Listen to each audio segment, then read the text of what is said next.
host, Lady ReShell.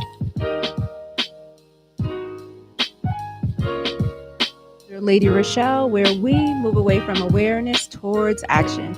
It's Health and Wellness Monday, and our topic for today is breast cancer, the leading cause of death in Black women. We are live on Intellectual Radio. We just heard from the Drive at 5 with Roman. Keep it locked right here on Intellectual Radio and allow us to feed your brain. On the last episode of Warriors Talk, Doc Michelle and I talked about separating breast cancer facts from fiction. Go over to YouTube, type in Intellectual Radio, and stay connected for any episodes you may have missed.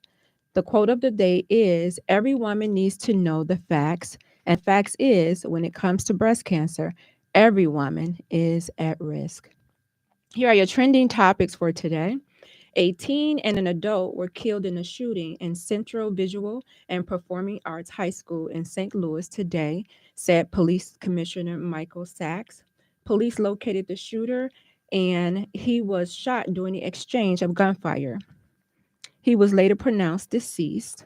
Authorities did not identify the victim or the shooter, but Sachs said during a news conference, though slain was a woman who was pronounced dead at a hospital and a teen girl who was killed on the scene. The shooter was a man who appeared to be about in his 20s. 8 victims was transported to area hospitals, and the commissioner said the news of the shooting arrived via social media. Sachs said the police arrived within minutes. Sachs would not say how the gunman entered the school, but said the school's doors were locked, which delayed the suspect and brought responding officers in time. Those are your trending topics for today. If you are tuning in on any form of social media, like the show, share the show, invite someone else in on the show so that they can benefit from this valuable information. My sponsor today is Pastor Michael Richardson with the Emanuel C.O.G.I.C, who airs every Sunday morning at 10:20 a.m. You can join them live and in person at 10 a.m. at 3058 West Van Buren in Chicago for an amazing word of God. So let's hear from our awesome sponsor. Greetings, I am Pastor Michael Richardson. And I am First Lady Anastasia Richardson from the Emanuel Church of God in Christ. We're located at 3058 West Van Buren in Chicago, Illinois. We are building upon a solid foundation. And we're inviting you to join us every Sunday morning on Facebook Live at Emanuel C.O.G.I.C at 10:15 Central Standard Time. And you can also view our videos on our YouTube channel at Emanuel C.O.G.I.C-MR. Once again, this is Pastor Michael Richardson and First Lady Anastasia Richardson, and we're from the Emanuel Church of God in Christ. We are building upon a solid foundation. Hey, Lisa, thank you for tuning in. Lisa said, congratulations on a wonderful gala you hosted this past weekend. Each year gets better and better. Thank you so much. I am so excited about the gala that happened this weekend. It was a relief, first of all, to get it all done and out of the way. I was so excited to celebrate the survivors on that day. Everything was just beautiful, just amazing. Like, I'm just in awe of the support, the donations, the love. We got to bless 2 warriors that are in battle with $500 each, courtesy of the Sir Walter Jones Show and his followers. So I was very excited about that. I talked to both of those recipients today, and when I tell you that the tears was flowing from these ladies' faces, and they were so appreciative. And I was just like, oh wow. I felt like, oh, it's not that much. And they was like, you just don't know. Every single penny counts right now. So I was excited about that. One of them was just coming from an MRI. So she was excited because it took her mind off of what happened. So sometimes we just don't know that the things that we do, our purpose, how it really affects someone else's life. So I'm so grateful. I was blessed to be a blessing because it blessed me to be a blessing. So I was excited, Lisa. So thank you for being there. Lisa was a vendor there. And I got on my earrings, Lisa. Got on my earrings. Hold on. I want y'all to see my earrings because they're so cute. They're so cute. They are so cute. Hold on. Aren't they cute? They so cute. This is Lisa. Her own boutique is unapologetic glam boutique. You guys, you have to look her up, look at her work. She is handcrafting these earrings. I'm telling you, I have about, this is one, two, three. I think this is my fourth pair of earrings that I have. And then I have a necklace to go with one set. So, oh my God, I love these earrings. I've gotten so many compliments on them already. I wore them yesterday at church. They so pretty because normally I wear the hoops. And so these are like a little different than the actual hoop that I wear because they're square. So I like them. So thank you, Lisa. I appreciate it. So, if you're tuned in today, we're going to be talking about breast cancer, the leading cause of death for Black women. This is actually a part two. I did a part one, I think, about a couple of weeks ago. When it comes to breast cancer in African American women, for some reason, it feels like for every disease that's out there, we get the bad, the short end of the stick. It's not just for women, it's for men as well. So it seems like for us, when it comes, even when the COVID was out, remember when COVID first started, they was talking about African Americans who had all of these pre-existing conditions. They was talking about the people who had the pre-existing conditions, which, most of the African Americans had the diabetes, the high blood pressure, and all of that.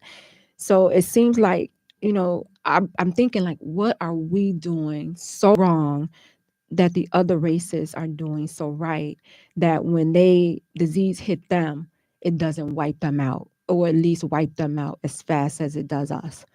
So that's one of my questions that I want to know, like what are we doing wrong? Ruben said he really enjoyed Perfectly Done. It gets more and more knowledgeable about cancer. I know he said, Red said he knew some of the answers that night. I'm like, why didn't you answer the questions? He's like, I don't know. He didn't want to be answering and winning all the prizes. I'm like, you could have answered those questions. You have to show what especially when there's other men in the room, then they'll have to step their game up. So don't be afraid to show and tell what you know, because this information is important. It's important because it affects all of us. When women get breast cancer, normally there's a man with her, right? And there's somebody supporting her. So it doesn't just affect the woman, it doesn't just affect the kids, but it affects the entire household when it comes to breast cancer. And we know as African American women, most of us, I don't want to say most of us, some of us are head of our households. So when we get breast cancer, that means our money is going to be affected because we only have one income, right? Our children are going to be affected because normally we're the ones taking them to their after school activities. We're dropping them off at school. We're doing everything. So if our health is affected, then the whole house is affected. So according to statistics, African American women are 41% more likely to die when we're diagnosed with breast cancer. 41, and it's not like we're being diagnosed more. So the incidence of breast cancer, African American women are not being diagnosed more than Caucasian women, than Hispanic women. No, we're not. It's just that for some reason, when we do get it, we are 41% more likely to die from this disease. In fact, our outcomes are worse than any other race. Like, what is that? Like, why is that? Why? And where did this information come from? And look around your community, look around the people that you see with breast cancer, and see if this information is true. Because I think sometimes people like to push an agenda, and what better way to push that agenda to make it seem like it's grim, right? So right now with breast cancer, it's looking like for African American women, it's grim. But when we look around, we see each other and we know that we're surviving, right? We see each other go through the treatment. We see each other come out of it and better and stronger than before. And not that we don't have any issues or any lingering side effects or residue from cancer, but we're still making it happen. So I'm just thinking, like, where is this information coming from? Like, where is it all coming from when we see for ourselves that women of color are living with breast cancer and beyond? And so they said it's less research out there on us as well. And I do talk about this when it comes to the clinical trials, how they say that we're not present when they are creating the medicines to treat cancer, that we're not present. They even mention that the DNA in our body, the makeup is different. So when they're creating these medicines, it doesn't work on us, right? It doesn't tend to work. And then we have all of these stage 4 cancers, right? And it's like, wait a minute, you diagnosed me at a stage 1. You gave me chemo, you gave me radiation, you did surgery. How did I get to a stage 4 if you did all of these things and then this was early detection, right? Early detection just means that they caught the cancer early, and supposedly you're supposed to have better treatment outcomes because you don't have to do as much treatment when they catch it early. But catching it early doesn't mean that that cancer is not going to come back. It just means that they caught it early enough for them to do less treatment, should be less treatment on you. So I do encourage women to get into clinical trials, and it doesn't necessarily have to be where they are giving you some type of medicine, where they are drawing your blood, where they have to, take pieces of tissue from your breast. It doesn't have to be that. Sometimes they have clinical trials where it's just a survey and they want to know certain things about your lifestyle, right? Sometimes they pay, sometimes they don't. So if you don't want to do the ones where it's more invasive, then don't do the ones that it's less for you to do. It could be a survey, but you're still contributing to research. And we want to be present. We do. We want to be present because we want to make sure that when they're creating this medicine, it's going to work for us. So they're saying that there's a difference in the tumor and the biology and the genetic makeup. And we know that. We do. We know that there's a difference, right? So now that we know that there's a difference, we need to be present so that they can cater to us. If we're not in the room, they're not going to think, okay, well, yeah, let's create a medicine for African American women and see if it works when there are no African American women in the room. At some point, we have to get over. I don't want to say get over and say get over. We have to come to some type of compromise when it comes to the mistrust of the medical system, right? And that comes with research, doing your research. So if you decide to do something like that, then do your research about it so that you know exactly what you're getting into. And you sign a consent form. All the information should be displayed. It should be there so that you know what you're getting into. But at some point, we have to be present in the room in order for it to work for us. And we won't see that 41%. At some point, we have to make sure that everybody is getting their mammograms when they should, right? If we're doing everything that we're supposed to do, if we take away all of that, if we take away everything that they're saying that we're not doing, and the majority of us are doing those things, they're going to have to come up with something else with the rate being so high when the majority of us are doing what we're supposed to do, right? They're going to have to come up with something else. Are we really being treated the same when we go in there and we have the same stage 2, grade B, whatever? Are we really being treated the same? And it really is. It really is scary, Lisa. It really is. And it's like we already know that we've seen in the past, we read in the past how some doctors may push certain medicines on people um, just so they could get a kickback from the people. They get kickback sometimes when they pushing this medicine on you. So sometimes it's just a band-aid. It's not really going to do anything to help you. Doctors are not trained to get to the root cause of your pain. They're trained to treat it. If you ever notice, if there may be some doctors that may care and may want to know, but the majority of them are not getting to the root cause of your pain. All they want to do is put a band-aid on it to keep you coming back. And that has to do with money. And so many people say, well, there's a cure to cancer, they just won't release it. Why should they? When somebody's getting rich at the expense of people dying. African American women, we're dying. If there's a cure out there, why wouldn't you release that cure? Because there's so much money tied up in cancer. You have chemo, you have radiation, you have surgery, you have the tamoxifen pill that people take. It's so much that comes with cancer. Why would they? A lot of people will go broke and probably commit suicide because somebody found a cure. If you notice, whenever somebody say they have a cure to cancer, they're found floating somewhere, right? Or they go get quiet and you don't hear from them anymore. So if you had the cure for cancer, you would have to probably treat people quietly because they're going to take you out of here, which is a sad thing because so many people are suffering, so many loved ones are being taken too soon. And if you ask your doctor, like, where did this cancer come from? Like, how? How did I get cancer when I'm doing everything right, when I'm exercising, I'm eating right, I'm going to my annual appointments, I'm doing my mammograms, and you still are diagnosed with cancer? They don't know. They're gonna blame it on environmental. It is a moneymaker, Lisa. It's so sad. I hate to talk about it, but it's really sad when it comes to money. I don't want them to flag my video because I'm talking about big pharma and them basically killing people to fatten their pockets. And it shouldn't be that way. It really shouldn't. So we have to do something. There should be something that we could do to control our own destiny when it comes to this. We don't have to accept the 41% if we're doing everything that we're supposed to do. We don't have to. We shouldn't have to.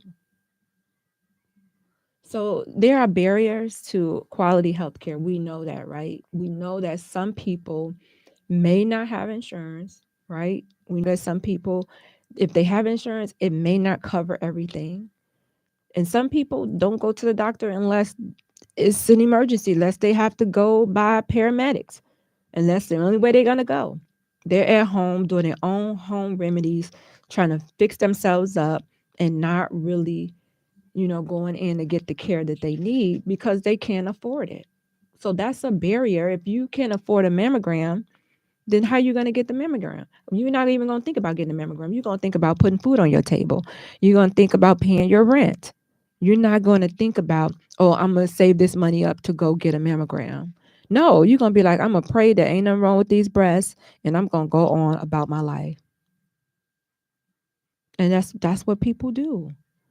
So I know that Equal Hope is one of the companies that have medical services if you don't have insurance. So I'm going to say it. Not having insurance is not an excuse. It's just not. Because there are companies out here that are offering insurance free. And I think she said her copay was like $35 no matter what she went in for. It was $35. So if you're going in for, I think the mammograms was free. But when you're going in for certain things, it's $35 to see the doctor. And that's it. They have these services out here with the money that covers it for you, but you have to apply for the services. So if you don't have insurance, then contact Equal Hope and find out what type of insurance they have. If you don't have insurance that covers your mammograms, they help you with free mammograms as well. So not having insurance is not an excuse. So having access to quality health care, maybe sometimes in these, maybe I don't say ghetto neighborhoods or whatever, maybe the machines may not be up to par. Maybe they old. Maybe they get the hand-me-down machines. And so these machines are not really accurate at, capturing, something when it comes to your breast. So they took the pictures and they said, oh yeah, we didn't see anything. And then you go home, then a year, 6 months later, you at stage 4 and you like, how? When I was going to get the mammogram at this clinic around the corner, how am I at a stage 4? We should have access to high quality care just like everybody else. Just like everybody else. Especially when it comes to getting a mammogram, you want that thing to be as accurate as possible, right? You want it to be accurate. So if we have access to high quality machines, even a high quality medicine, excuse me, when it comes to treating our breast cancer, if the doctors go in their room and they're meeting, they're meeting with each other, right? They meet and they tell each other, this is the type of cancer this person has. These are the factors. If you're dealing with any other coexisting conditions, they discuss all of that. And then they come up with a regimen. Normally the regimen is the same. It's the same. if you have stage 4, stage 3, whatever. Normally it's going to be pretty much the same that you're taking. So why isn't this medicine working on us? Are we missing, if they're scheduling us for chemo, are we missing our chemos and appointments? Are we breaking the treatment to where we have to start all over again? Like, what's going on? Are we, when it comes to surgery and it's time for them to move the cancer, are we not showing up and rescheduling? When it comes to the radiation, with the radiation, you got to come. I did like 33 rounds of radiation. You have to come. I had to go every single day for 33 days, right? Just every day. So, well, I didn't go on the weekends, but every single Monday through Friday, I had to go. So, and you are not going to break treatment and not show up. Oh, no. They'll about to come home and get you. No, so you're not going to break treatment. So what are we doing? And how can we move from, us being at this 41%, to us being on the other side? Because we're not being diagnosed more than other races. We're not. So what is it that we're doing wrong? Ruben says, shaking his head, that's so true about the doctors just want to add on to the medication with more side effects that will cause for more medicine to treat the other side effects. What kind of mess is that?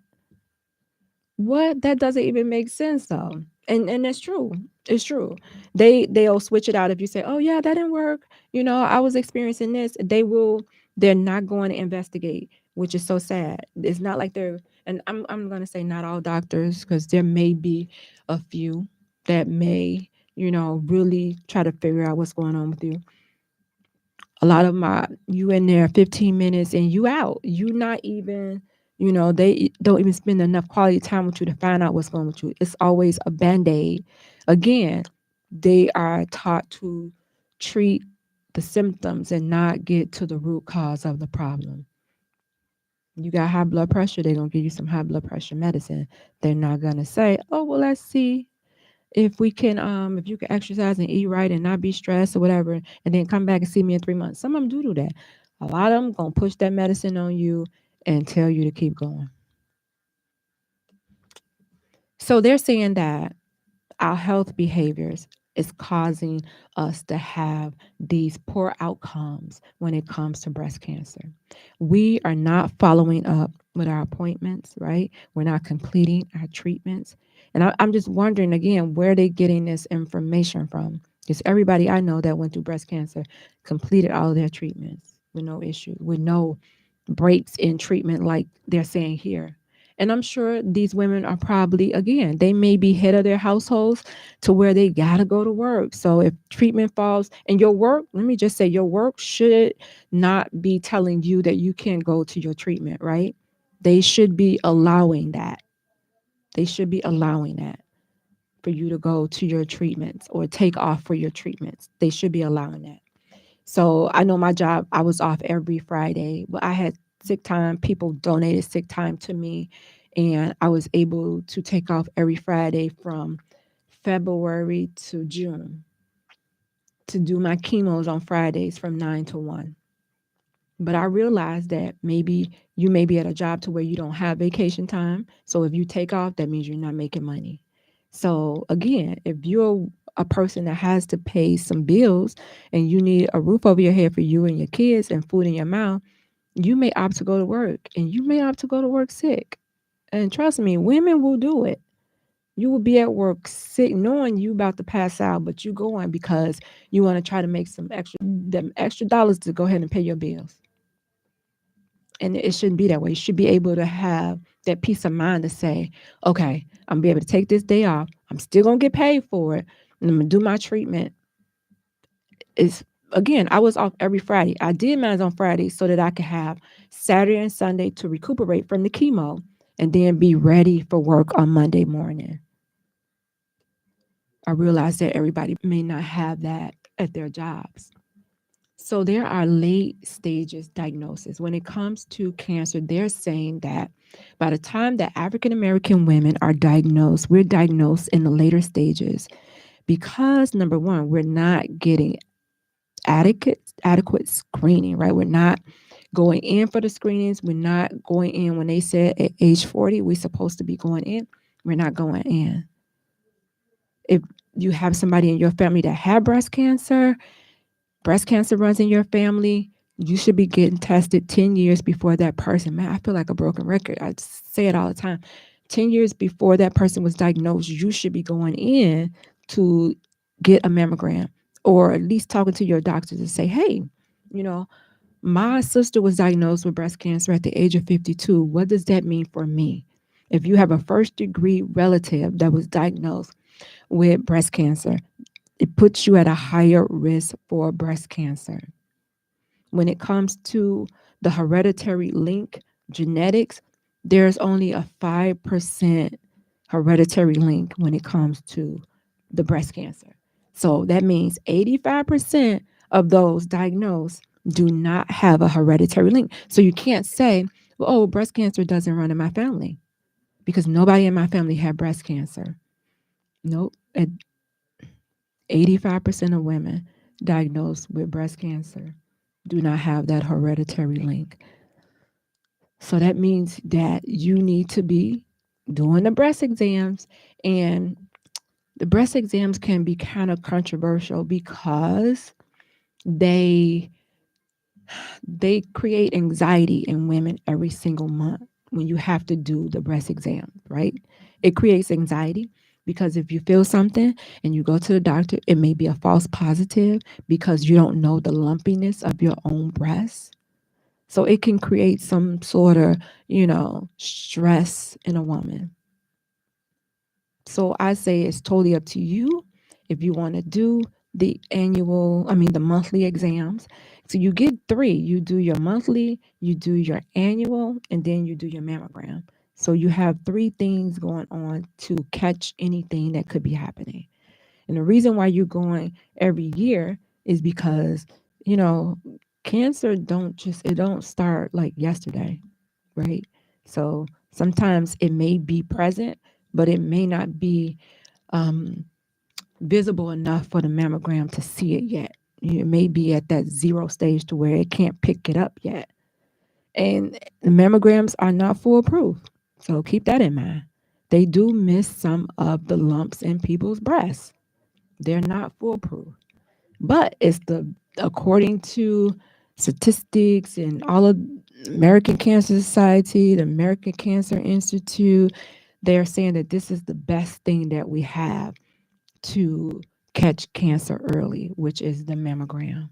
So my African American sisters, if you are 40 years old, go and get your mammogram. Know your base when it comes to the mammogram. So when you go the next year, they can compare it to see if it's anything different.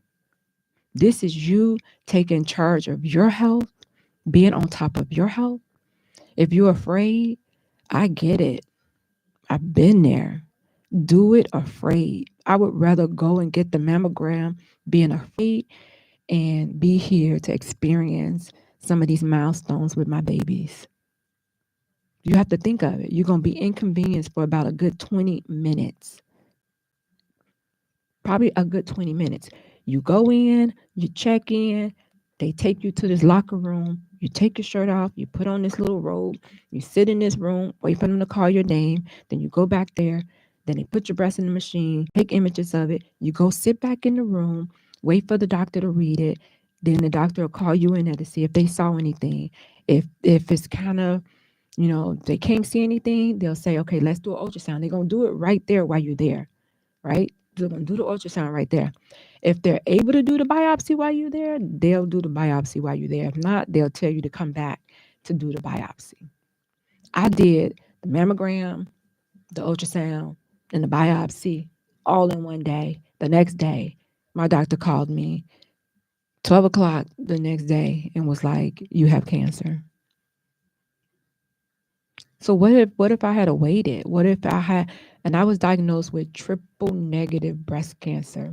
Triple negative breast cancer is the most aggressive cancer, is one of the, most aggressive breast cancer, one of the. right? Because I know that's inflammatory breast cancer as well. But triple negative is one of the most aggressive breast cancer that affect African American women, and we tend to have a poor outcome with it. So with cancer, you have the local stage, you have the regional stage, and you have the distant stage. The local stage means it has not moved outside of the breast. The regional stage means it may have went to the lymph nodes. So the distant stage, that's stage 4, meaning it went to other parts of your body, your brain, your spine, liver, wherever, lungs. It went to other parts of your body. Mine was in the regional stage because it went from my breast to my lymph nodes, or maybe it went from my lymph nodes to my breast, whichever one. So that made mine regional, which with triple negative breast cancer, that made my survival rate 65%. And I didn't learn that until after. Until after I went through chemo and all that, I did not learn that that was my rate. And with the triple negative breast cancer for African American women, it's more likely, they say, to reoccur. So we have to make sure, and let me just say this, you could be doing everything. You could be doing everything right, any and everything right, and cancer can still happen. It can still happen. Why? Because sometimes you have that damage to your DNA. Sometimes you have that gene mutation, right? That's the hereditary link. Something in your genes that pass down from your mother or your father's side that caused you for your genes to go rogue. So sometimes you can be doing everything right and cancer can still happen. I totally agree, Lisa. I do. We do. We have to move beyond fear. You have to just do it afraid. You have to. Because if you don't, then you're gonna find yourself in a spot to where you can't even make any decisions because the doctors is gonna tell you this is the only thing that you can do. Ruben says, we made you feel needed to go and get tested. Oh, what made me feel the need to go and get tested for breast cancer? I found my own lump. I was in Vegas getting ready to party with my friends, and I hopped in the shower and did a breast exam, and I felt the lump, and I was like, that wasn't. I remember that being there last month. So I was like, and triple negative breast cancer grows really, really fast.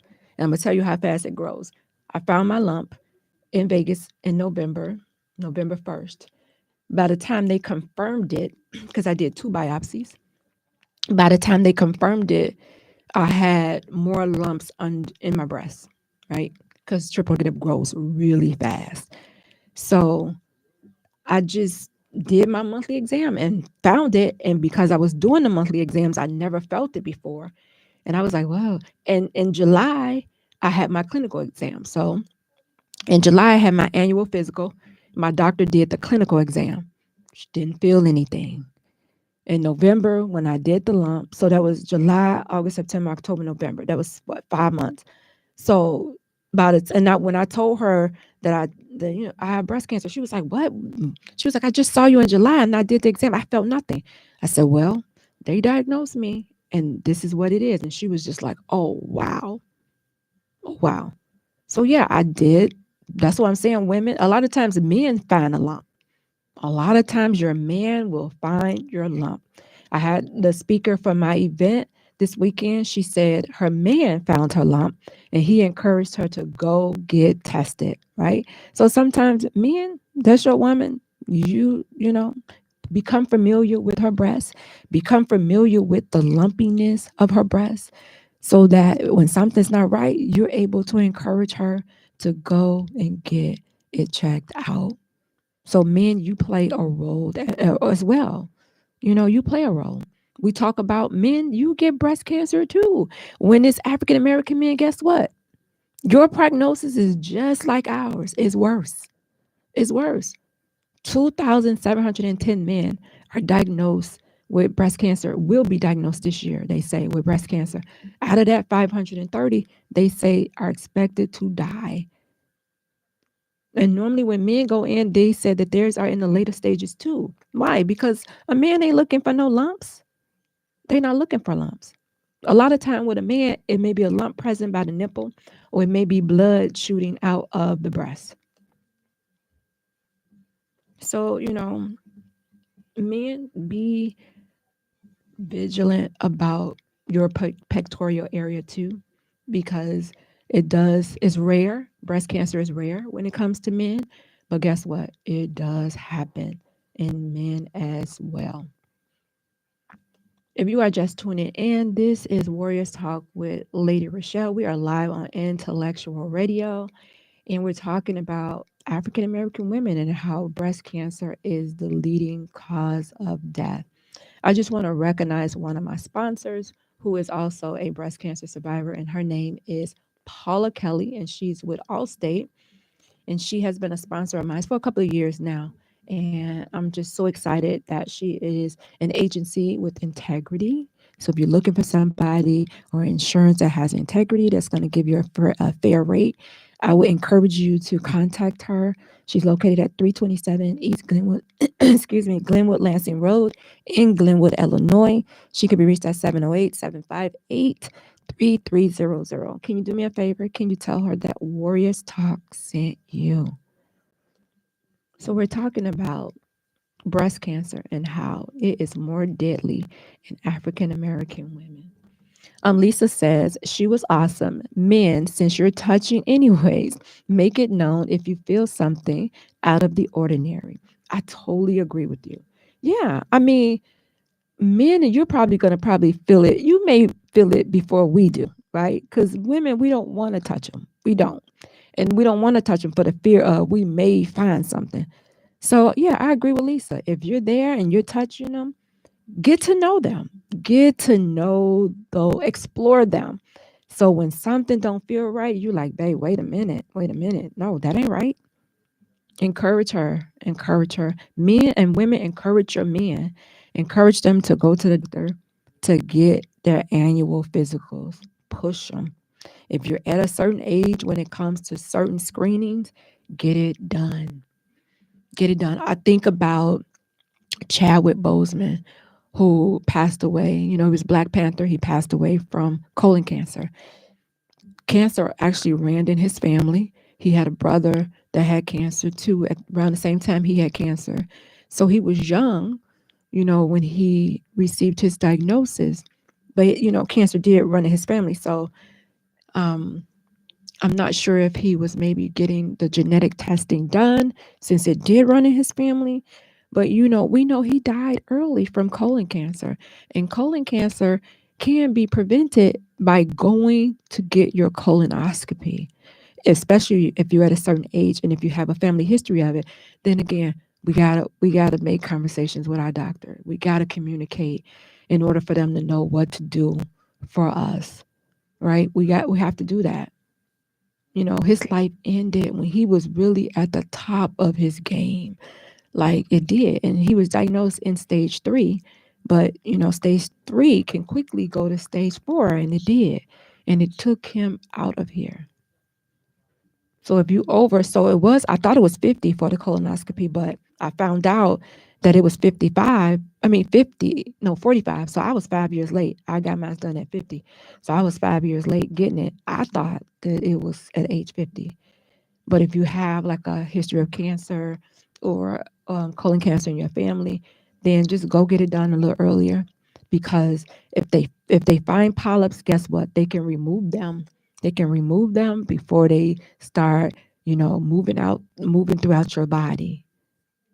And that saves people lives. Will Smith had it done. He did his colonoscopy, and he videoed it, and they found something. They found polyps, and guess what they did? They removed it. So when they find polyps, they may have you to come back 2 years to repeat it. They may have you come back 3 years to repeat it. Why? Because they know that in that time, those polyps probably are going to start to grow or are already growing. So, like Lisa said, we have to move beyond the fear and just have a peace of mind. Have a peace of mind. As we get older, I think the older we get, maybe the more tests and going to the doctor we probably have to do than when we was younger. But to have that peace of mind. And I mentioned like a couple of weeks ago, I went and got my annual. And did I want to go? No, because I don't really, after my breast cancer diagnosis, I don't like going to the doctor. Like, I don't like it. Like, at one point I did. At one point I was faithful getting my annuals. Like, you couldn't tell me nothing. I'm on it. My kids were on it. Then when the breast cancer happened, I'm like, oh, I dread going to the doctor. It's just like, but how can I preach to everybody else, take action, stay on top of your health, and if I'm not doing it? Like, how does that sound if I'm not doing it? So I went and I had the doctor, I had her doing everything. I spent 45 minutes with her. Baby, you going to earn your money today. The money that I'm paying you right now, you going to earn this money. I had her doing everything. And what I liked about it is that, now they have these portals to where they can send you your results, right? They don't even have to call you. They put the results in the portal. If something's wrong, then they'll tell you, hey, you need to follow up, or everything's okay. We'll see you next year. Right? And the reason why we was doing everything is because she was taking over for another doctor. So that was my first time seeing her. So I wanted to make sure that I got everything done before I left her. I was like, we doing everything. By me being a cancer survivor, it's important for me to have a peace of mind when I leave that doctor's office, because I want to be around to finish raising my babies and spend some quality time with my grandbabies. I'm not going to allow cancer to cheat me out of that, or any other disease, because I'm being lazy and don't want to go see about my health. African American people, we have to stop being lazy and not going to see about our health. We can't really blame anybody else. That's your body. It's your body. And I already took away the insurance factor. I said equal hope. They have medical insurance services. Stop being so busy with life that you cannot take care of your health. Because guess what's going to happen? When your health fails, life is still going to be here. And you're going to be 6 feet under, and life is going to keep moving. So you have to make sure that you're putting yourself first. And putting yourself first is making sure that you're taking care of yourself. So that's one of the solutions. That's one of the ways that we can control these high numbers when it comes to cancer in African Americans, period. Not just women, but African American, period. 1 in 8 women diagnosed with breast cancer. Then you have the 1 in 2 males, and then 1 in 3 females. You stand 2 men up, one of them would be diagnosed with cancer. 3 women, one of them would be diagnosed with some type of cancer. Cancer is so common. It's like the common cold. It's just like the common cold. When you hear somebody got cancer, you're like, oh, okay, she got cancer. Okay. Why? Because it's so common. And it shouldn't be. And although the mortality rates have been going down drastically, right? But it's not going down drastically for African American women. It's just going up. It's going up. So there has to be something done more than probably we could do, right?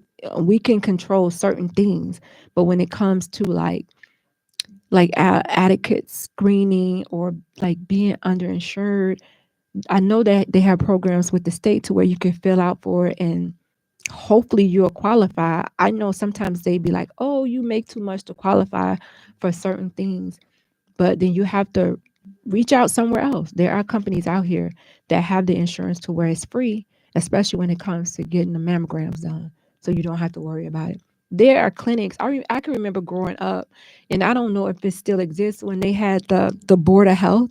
Like when you didn't have insurance, what'd you do? You went down to the Board of Health. You sat there all day. You took a lunch. And by the time you left there, you knew exactly what was wrong with you. So I don't know. It has to be an individual thing. Lisa said it's so sad that it's common. It's really sad that now cancer is a common disease. It is. For African American women, it's the number 1 killer for us, right? It surpassed that lung cancer when it comes to killer. Now heart disease is still the number 1 killer among everybody. But for us, when it comes to us, it's breast cancer. It's killing us. The 5-year survival rate when it comes for us, they are saying that we barely make it to that 5-year mark. We barely make it. And I'm saying, I don't know where they're getting these numbers because I see these women making it. I see them. So I don't really know where they're getting this information from. But they're saying that when it comes to, I'm going to use triple negative breast cancer because that's the one that I had. When it comes to like triple negative breast cancer in Black women, the 5-year survival rate overall, saying we're getting diagnosed in the later stages and we're not making it to that 5-year survival rate. Our survival rate is about 82%, but for African American for breast cancer, Caucasians, theirs is 92%. Why? Why are their numbers 92% when it comes to this breast cancer survivor? And again, the mortality rate done dropped within the last 20 years. It has dropped. And they're accrediting it to screening, the early detection. So what can we do? What can you do? What can you do to decrease your risk? And again, I really sound like a broken record every time. Learn your family history. Your family history is going to be a great place to start. A great place to start. And let me tell you, I ignored my family history because I didn't think that it was my family history when my sister passed away at the age of 52. I'm like, whoa, where'd that cancer come from? Cancer don't run in our family. Diabetes run in our family. But cancer don't run in our family. Nobody in our family got cancer. But yet and still, if one person has cancer, guess what? You have a history of cancer in your family. So I didn't think so. My family didn't think so. Nobody really looked into it. Nobody said, oh, wow, she got cancer, so we need to go get tested. Do you think I went and got a mammogram when she died of cancer? No, I didn't. Because I felt like that was an isolated case. She was already sick. She had diabetes. She had other stuff going on. So, it was isolated. No, I had a history of cancer, but I didn't look into it. I didn't check it out. Think about it. She died in 2010. Had I went in 2010 and told my doctor, hey, my sister just passed away from breast cancer, what are my chances of getting breast cancer? Let's do a mammogram. I probably would have caught my cancer in stage 0. I would have caught it in stage 0 because I couldn't prevent it. Because there's no way to prevent cancer. You can decrease your risk, but there's no way to prevent breast cancer. Let me say that. There's no way to prevent it. So you have to know your family history. Part of knowing your family history is getting the genetic testing done. The genetic testing is going to tell you if you have that hereditary link, and then it's going to let you know or give you options on what to do. Some people do preventive measures. Some people just opt to be, monitored. So it's totally up to you, but get the information. They're going to do what they call genetic counseling, which basically they're going to just go over your family history, find out who had cancer, on what side of the family. They actually draw the actual tree. I seen the lady draw the tree for me, and then it tells them if you really need genetic testing, right? So they'll do the counseling first, and the counseling is going to tell them if you need genetic testing. Wow. I think my computer just went off. I'm not. Oh, really? I'm not live. Okay. I am. Okay. Okay. So we're talking about genetic testing. So I can remember getting my genetic testing done, and my genetic testing came back and said that it was positive for cancer. So I'm encouraging you to get your genetic testing done. This is Lady ReShell with Warriors Talk, you guys. Join me next Monday at 6 p.m. right here on Intellectual Radio. Coming up at 7 o'clock is The People Show with Mark Wallace and Charles Thomas. As always, thank you for tuning in to Warriors Talk with author and founder Lady ReShell, where we are changing lives one warrior at a time. Thank you for listening to this week's edition of Warriors Talk with Lady ReShell.